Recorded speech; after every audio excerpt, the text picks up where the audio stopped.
Bismillahirrahmanirrahim. Assalamualaikum warahmatullahi wabarakatuh. Perkenalkan, saya Tita Saniati dengan NIM 2018-06111888, kelas akuntansi 4B, program studi akuntansi Fakultas Ekonomi Universitas Kuningan. Pada video kali ini saya akan sedikit mencoba memaparkan hasil analisa pada laporan keuangan, yaitu dari laporan keuangan PT Trisula International Tbk, PT Simpson Tekstil Manufaktur Tbk, selanjutnya PT ICTSI Jasa Prima Tbk. Yang mana ketiga perusahaan tersebut merupakan perusahaan manufaktur sektor aneka industri. Untuk melakukan analisis, kita perlu mencari data-data yang diperlukan, yaitu laporan keuangan yang bisa diakses atau bisa di-download dari website resminya Bursa Efek Indonesia di IDX, dan juga bisa dari website resminya perusahaan terkait. Sebelum melakukan analisis perbandingan, kita harus menggabungkan dahulu neraca saldo dari berbagai perusahaan. Ini untuk tahun 2016, yaitu perusahaan Trisula, perusahaan Sunson, dan juga perusahaan ICTSI ini digabungkan untuk tahun 2016 dan juga di total. Akun dan nominalnya bisa disesuaikan dengan yang ada di laporan keuangan yang telah di-download tadi ya. Ini tinggal dimasukkan saja, kemudian di total, dan total ini merupakan total neraca saldo untuk periode 16 sektor aneka industri. Untuk selanjutnya, lakukan hal yang sama untuk periode 2017 ya, sama laporan keuangan khususnya neraca ini digabung dari 3 perusahaan dan juga di total. Lakukan sampai dengan periode 2018, 2019, dan juga 2020. Selanjutnya, ketika sudah di total ya, tiap tahunnya, itu totalan tiap tahunnya tinggal dipindahkan untuk neraca gabungan tiap tahun 2016 sampai dengan tahun 2020. Ini digabung semuanya dari yang total di sini, total tiap periodenya.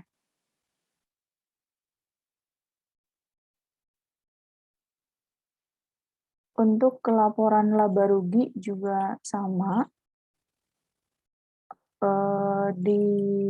dipindahkan dari laporan keuangan yang sudah di-download. Selanjutnya, laporan keuangan 3 perusahaan ini di total, yang hasilnya ini merupakan laporan laba rugi pada periode 2016 sektor aneka industri. Untuk 2017 juga sama, untuk 2018 dan juga 19 dan juga 20. Lakukan hal yang sama juga ya pada laporan laba rugi gabungannya. Itu digabung dari tahun 2016 sampai tahun 2020 dari ketiga perusahaan yang Trisula, Sunson, dan juga ICTSI ini. Nominal ini tuh dari totalan yang di sini di tiap tahunnya atau tiap periodenya. Selanjutnya masuk ke analisis perbandingan, di mana analisis perbandingan ini adalah untuk mengetahui apakah ada perbedaan secara signifikan ataupun tidak ya, perbedaan naik misalnya ataupun mengalami penurunan seperti itu. Untuk analisis perbandingan neraca perusahaan manufaktur sektor aneka industri ini, data yang saya bold ini atau data yang saya tandai ini merupakan data dari neraca gabungan yang sudah kita gabungkan tadi. Untuk selanjutnya kita lakukan analisis perbandingan, di mana analisis perbandingan ini dicontohkan 2017 atas 2016, berarti selisih kas dan setara kas misalnya pada 2017 dan juga pada 2016, tinggal dikurangi saja. Ini menunjukkan bahwasanya terjadi penurunan ya, penurunan kas dan setara kas pada tahun 2017 atas 2016. Turunnya itu sekitar 38%, di mana 38% ini didapatkan dari nominal selisih dan juga dibagi nominal kas dan setara kas pada tahun 2016. Untuk yang rasionya sendiri itu adalah nominal kas dan setara kas pada tahun 2017 dibagi dengan nominal kas dan setara kas pada tahun 2016. Seperti itu. Untuk pengerjaannya itu sama ya, untuk 2017 atas 2016, 2018 atas 2017 itu sama seperti itu. Selanjutnya untuk analisis perbandingan laba rugi juga sama ya, pengerjaannya seperti yang tadi di atas. Untuk mengetahui apakah terjadi penurunan ataupun kenaikan. Dan di sini dinyatakan terjadi penurunan sebesar 9% atau rasionya itu 91, 0,91. Selanjutnya kita ke analisis rasio ya. Analisis rasio di sini adalah analisis untuk mengetahui bagaimana sih kinerja keuangan perusahaan. Dengan adanya rasio ini bisa mengungkapkan kondisi keuangan dan juga kinerja perusahaan yang telah dicapai pada periode tertentu, dan juga kita bisa mengetahui kekuatan dan juga kelemahan di bidang keuangan yang nantinya akan kita perbaiki untuk memperbaiki keadaan keuangan. Kita mulai dari rasio likuiditas. Rasio likuiditas ini adalah rasio yang menggambarkan kemampuan perusahaan dalam memenuhi kewajibannya, dalam memenuhi kewajiban atau utang jangka pendek atau utang lancang. Di sini ada current ratio, yang rumusnya itu total aktiva lancar dibagi dengan hutang lancar, di mana nominal ini diperoleh bisa dari analisis perbandingan yang tadi ya, atau dari neraca gabungan juga bisa. Hasilnya itu ada 0,56. Itu artinya Rp1 utang lancar ini dijamin dengan Rp0,56 aktiva lancar seperti itu.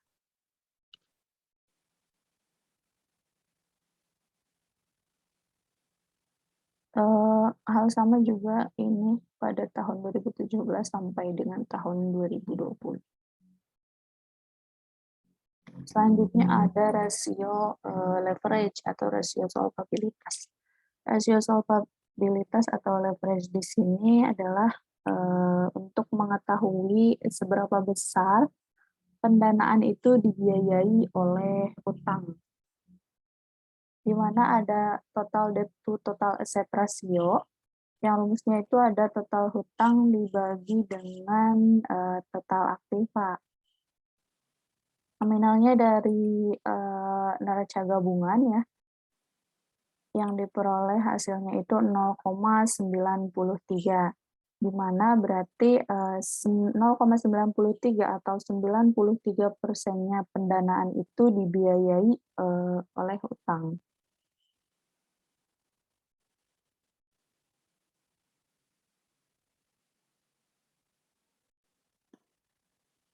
Selanjutnya ada rasio aktivitas. Di sini ada mencontohkan receivable turnover ya.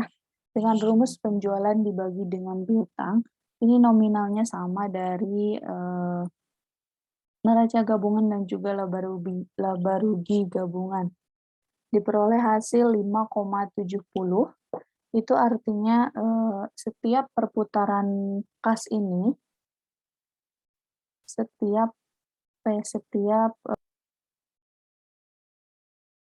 artinya perputaran piutang ini untuk tahun 2016 itu adalah sebesar 5,7 kali dibandingkan dengan penjualan. Seperti itu.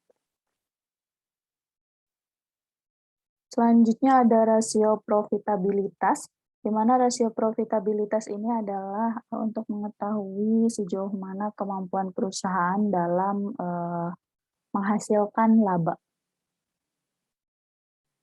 Yang paling terkenal itu ada ROA ya, dengan rumus EBIT dibagi total aktiva kali 100%, nominalnya sama dari neraca gabungan dan juga laba rugi gabungan. Diperoleh 1,79, artinya kemampuan perusahaan dalam menghasilkan laba itu adalah sebesar 1,79%. Ini yang warna abu ini merupakan rumusnya dan ini perhitungannya seperti itu.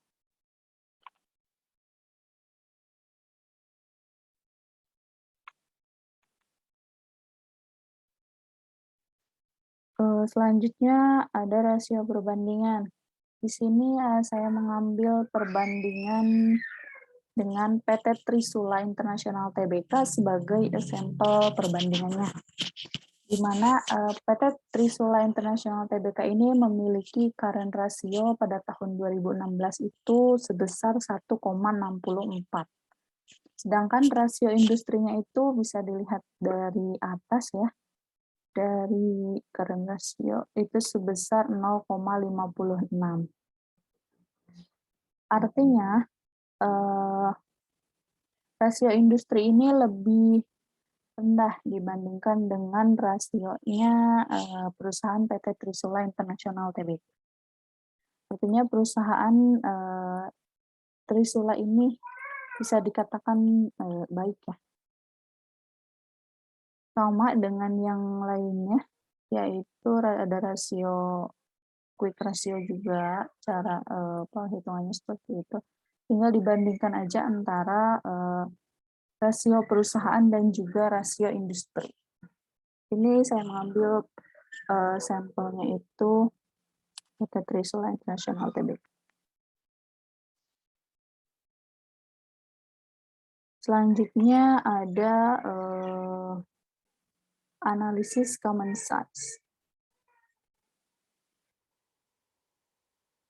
Analisis common size di sini adalah analisis yang disusun dengan menghitung tiap-tiap rekening dalam laporan laba rugi dan neraca menjadi proporsi dari total penjualan itu untuk laporan laba rugi atau dari total aktiva itu untuk neraca.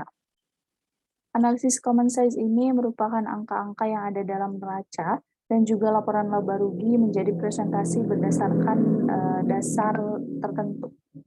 Untuk angka-angka yang ada di neraca ini, common base-nya ini adalah di neraca ya, common base-nya itu ada di total aktiva. Sementara untuk di laba rugi itu common base-nya ada di penjualan. Atau angka 100%-nya itu ada di penjualan seperti itu. Jadi bisa dikatakan bahwa dari total aset yang 100% ini ada 6,27% itu kas dan setara kas seperti itu. Cara menghitungnya ya dari total nominal total aset tetap sebagai sebagai common base-nya ya. Cara menghitungnya yaitu dari nominal akun terkait, misalnya akun kas dan setara kas dibagi dengan nominal akun total aset sebagai common base-nya seperti itu. Sama untuk tahun 2017, 18, 19, dan juga 20. Nah, untuk yang laporan laba rugi ini, common size-nya itu kan, common base-nya itu ada di total, penjualan ataupun di pendapatan. Jadi dari total pendapatan tuh ada, yang mana ya, ada 0,14% itu adalah penghasilan sewa, seperti itu. Jadi cara menghitungnya adalah, nominal akun terkait, misalnya akun beban pokok penjualan, ini dibagi dengan nominal, akun common base-nya atau akun penjualannya itu, seperti itu. Selanjutnya adalah, analisis DuPont. Ini saya menggambarkan analisis DuPont pada tahun 2016 ya. Analisis DuPont ini adalah, persamaan keuangan multilangkah yang memberikan wawasan tentang kinerja fundamental bisnis, seperti itu. Rumusnya adalah, perluasan dari ROE ya, ini ROE, perluasan dari ROE, sederhana. Rumus yang diperluas ini, mempertimbangkan 3 faktor terpisah, yaitu ada margin laba bersih atau NPM, ada total perputaran kas atau aset turnover, ada juga, pengganda ekuitas atau terkait dengan ekuitas multiplier. Berdasarkan komponen-komponen yang ini, yang di sini ya, model DuPont ini dapat menyimpulkan bahwa perusahaan dapat meningkatkan laba atas ekuitas dengan laba atas ekuitas ya, ini laba atas ekuitas dengan mempertahankan NPM-nya, dengan meningkatkan perputaran asetnya, dan juga dengan memanfaatkan asetnya secara efektif. Seperti itu. Ini untuk nominal atau angkanya itu dari analisis-analisis yang sudah kita kerjakan sebelumnya. Untuk tahun 2017 pun sama, dan sampai tahun 2020. Selanjutnya ada analisis cross section ya. Analisis cross section ini atau perbandingan dengan perusahaan ataupun industri yang sejenisnya akan bermanfaat untuk melihat prestasi perusahaan relatif terhadap industri dan juga bermanfaat dalam kasus khusus seperti untuk menentukan bonus bagi manajemen perusahaan. Apabila perusahaan memperoleh untung di atas industri ya, untung misalnya industrinya rendah sedangkan perusahaannya tinggi, berarti itu akan si manajemen itu akan memperoleh bonus dan juga tidak memperoleh bonus jika terjadi yang sebaliknya.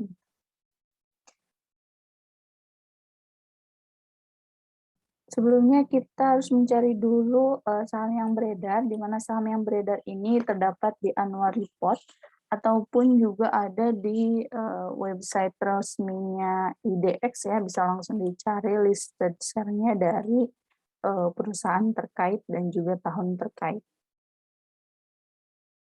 Total ekuitas ini bisa dari neraca gabungan ya, dan juga untuk nilai buku ini ada ekuitas dibagi dengan saham yang beredar. Ekuitas dibagi dengan saham yang beredar, ini hasilnya. Selanjutnya ROA. ROA ini dari ROA yang tadi yang kita hitung di analisis rasio. Nah, untuk perhitungan cross section sendiri itu ROA-nya kita masukkan dan juga nilai bukunya di total ya. Angka ini merupakan total dari ROA 3 perusahaan pada tahun 2016 dan nilai buku ini merupakan nilai buku 3 perusahaan pada tahun 2016. Sama untuk tahun selanjutnya. Kemudian dirata-ratakan ya, dirata-ratakan. Jadi rata-ratanya itu dari total ROA 3 perusahaan itu dibagi dengan 5 karena 5 itu merupakan analisis kita kan 5 tahun seperti itu. Diperoleh rata-rata aritmatika sama yang tahun-tahun selanjutnya juga perhitungannya. Kemudian ada rata-rata tertimbangnya tiap perusahaan. Rata-rata tertimbangnya tiap perusahaan itu dari ROA perusahaan Trisula dibagi dengan ROA industri ya, atau dari total ROA 3 perusahaan tersebut. Dan ini nilai rata-rata tertimbangnya. Selanjutnya mediannya ya. Median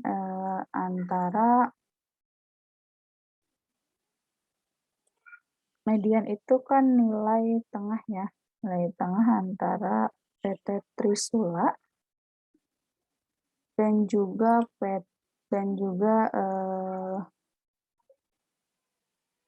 total industri dari total industri tersebut.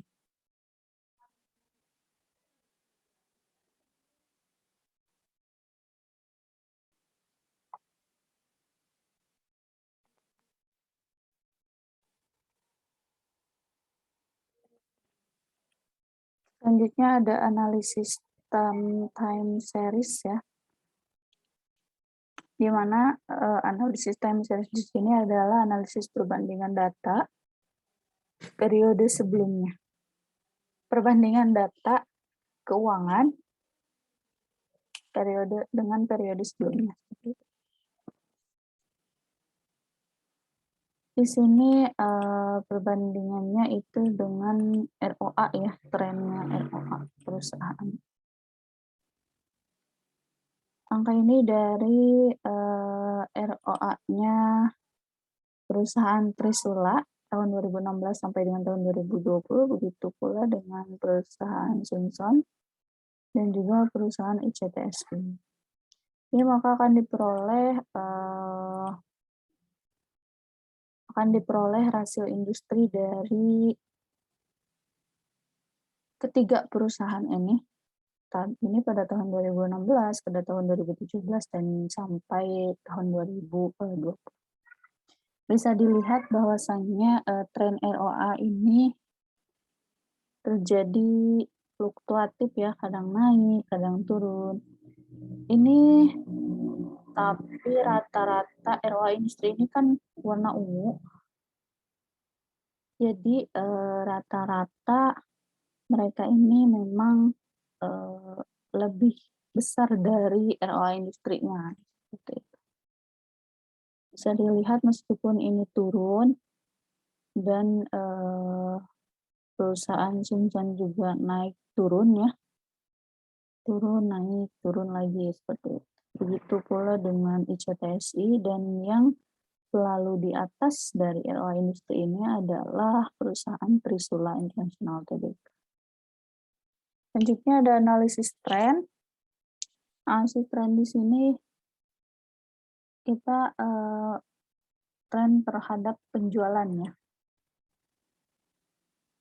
Nah, nominal ini diperoleh dari analisis gabungan mungkin ya. Analisis gabungan tahun 2016 sampai dengan tahun 2020, kemudian di total, kemudian kode tahunnya ini merupakan kebijakan karena 5 tahun ya, jadi -2, -1, 0, 1, dan 2, kemudian dikalikan dari penjualan dikali dengan kode tahunnya. Untuk ini X2 berarti -2 dikali dengan -2 hasilnya. Ini juga di total ya, dari Y dikali X ini totalnya berapa seperti itu. Untuk ada rumus A, ini jumlah Y dibagi dengan N, di mana jumlah Y ini yang ya total dari penjualan selama 5 tahun dan dari 3 perusahaan tersebut. totalnya dan N-nya itu 5 adalah, tahun kita menganalisis, itu, 5 tahun nih. Berapa tahun kita menganalisis itu kan 5 tahun. Jumlah penjualan dibagi dengan 5 tahun hasilnya ini, dan juga rumus yang B itu ada jumlah, Y kali X, itu yang ini ya, jumlah total dari Y kali X, kemudian dibagi dengan 10 dengan, X2-nya itu 10. Hasilnya itu, ini. Jadi persamaan trennya itu Y sama dengan, eee, Y sama dengan yang ini ya,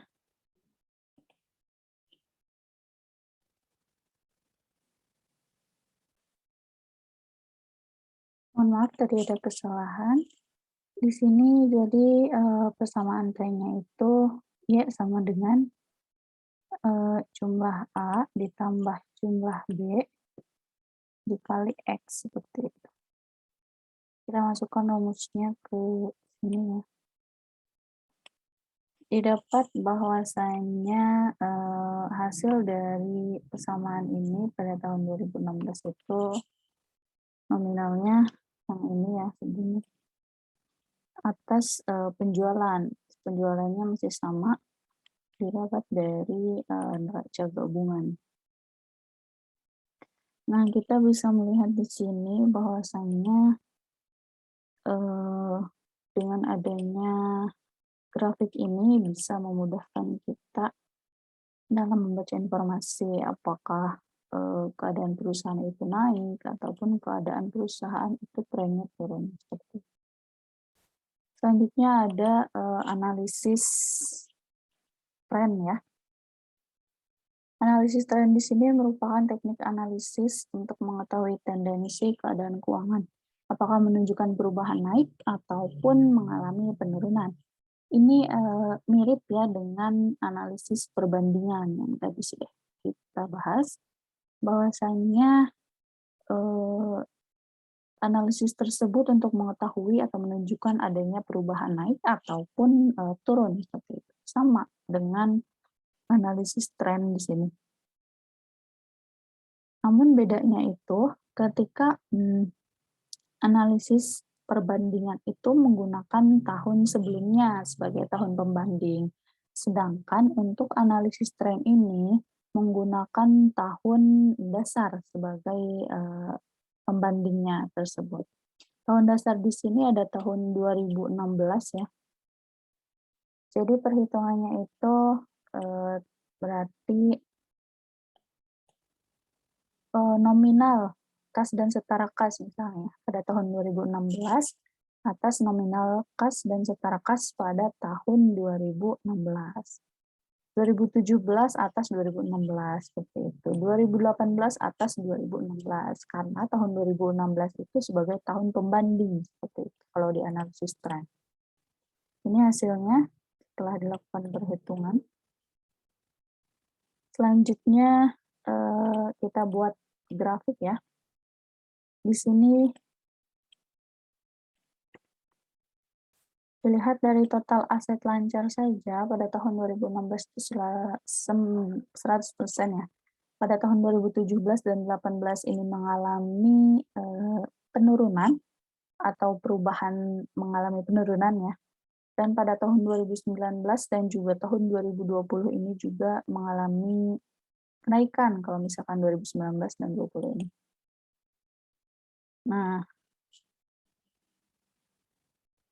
Nah total ekuitas ini bisa dilihat pada tahun 2019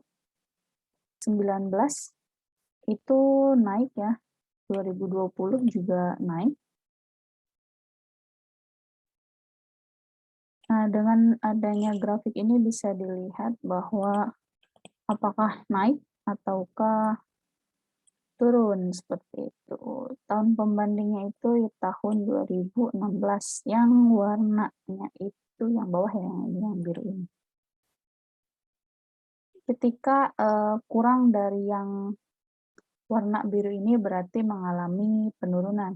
Ketika lebih dari yang warna biru ini, dari garis ini, itu berarti mengalami kenaikan. Seperti itu. Ya mungkin sekian yang dapat saya sampaikan, kurang lebihnya mohon dimaafkan karena bukan mungkin, karena memang masih banyak kekurangan dan saya harus masih belajar, dan belajar untuk lebih baik lagi. Terima kasih atas perhatiannya, jaga kesehatan selalu karena cuaca sedang tidak menentu dan juga, pandemi masih ada ya dan harus selalu diwaspadai, jangan lupa 5M-nya. Terima kasih atas perhatiannya, saya tutup, wallahul muwaffiq ila aqwamit thoriq. Wassalamualaikum warahmatullahi wabarakatuh.